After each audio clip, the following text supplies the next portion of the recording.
नमस्कार दुनिया हालचाल को स्वागत करुछि मु संजय। आसंतु नजर पकाइबा वर्तमान रो मुख्य खबर उपरे। गंजाम जिला कवि सूर्यनगर थाना बड़ आगुल गाँ तल साहि रे गुणी गारेडे सन्देह युवक को खंडारे हाणी हत्या एवं अभियुक्त जनक मारणास्त्र धरी कवि सूर्यनगर थाना आत्मसमर्पण करता बेले कवि सूर्यनगर थाना पुलिस शव को जबत करने सह तदंत जारी रखिछि। बांग्लादेश राजधानी ढाका रे भयावह अग्निकांड।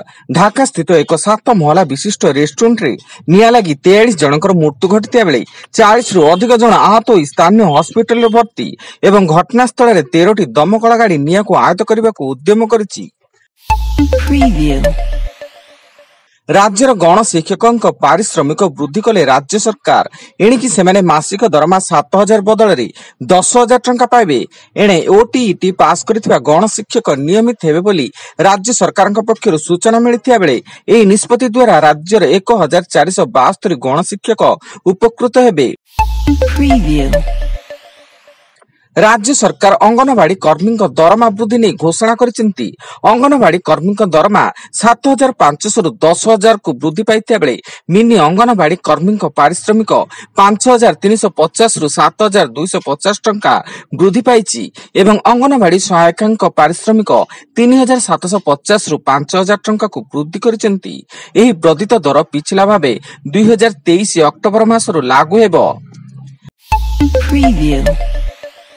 रायगड़ा जिला पद्मपुर पुलिस पक्षरु एक नड़िया बोझे ट्रक रु 1365 किलो ओजन गंजेई जबत सह 2 आसामी गिरफ। नड़िया बोझे ट्रक रे नड़िया सह 29 टी जरी बस्ता रे गंजेई लोडिंग होइथिया बेले उक्त गंजेई गजपति जिल्लार अड़बा ग्रामर दुर्गम अंचल बिहार को चालाण करा जाउथला। आज 2 दिनिया संबलपुर गस्तरे जिबे केंद्र शिक्षा दक्षता विकास और उद्यमिता मंत्री धर्मेंद्र प्रधान एवं आईआईएम संबलपुर रे 100 क्यूब स्टार्टअप शुभारंभ करने सह विभिन्न सरकारी और सामाजिक कार्यक्रम रे जोग देवार कार्यक्रम रही बोली सूचना।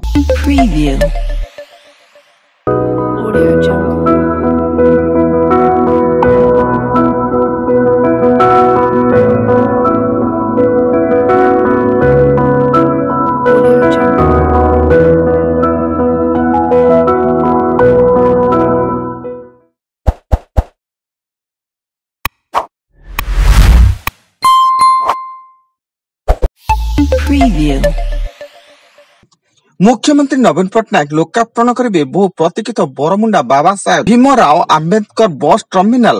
प्राय 211 कोटी टंका व्यय निर्मित यह बस स्टैंड रे एयरपोर्ट भली अत्याधुनिक सुविधा सुजोग रही। ब्रह्मपुर बिजू पट्टनायक ऑडिटोरियम रे आयोजित 25तम ब्रह्मपुर विश्वविद्यालय समावर्तन उत्सव रे सामिल होइचंती राष्ट्रपति द्रौपदी मुर्मू। उत्सव रे छात्र छात्री फोटो उठाइबा सह स्वर्ण पदक पाइथिबा छात्र छात्री को शुभेच्छा जणाइछंती।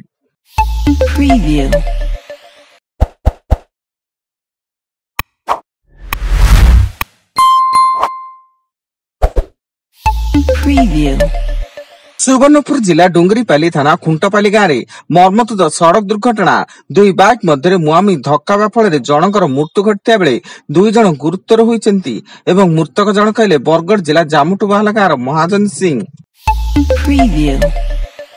एवं राज्य सरकार पक्षर विभिन्न अदालत रे मोकदमा परिचालना करुवा नॉन कैडर लॉ ऑफिसर मानकर दैनिक रिटेनर फी रे 50% वृद्धि करा जायछि। एहा द्वारा विभिन्न अदालत रे कार्यरत 1215 जन लॉ ऑफिसर उपकृत हेबे। वर्तमान पई एतिकी अधिक न्यूज अपडेट्स पई विजिट करंतु आम वेबसाइट www.duniyahalchal.in। धन्यवाद।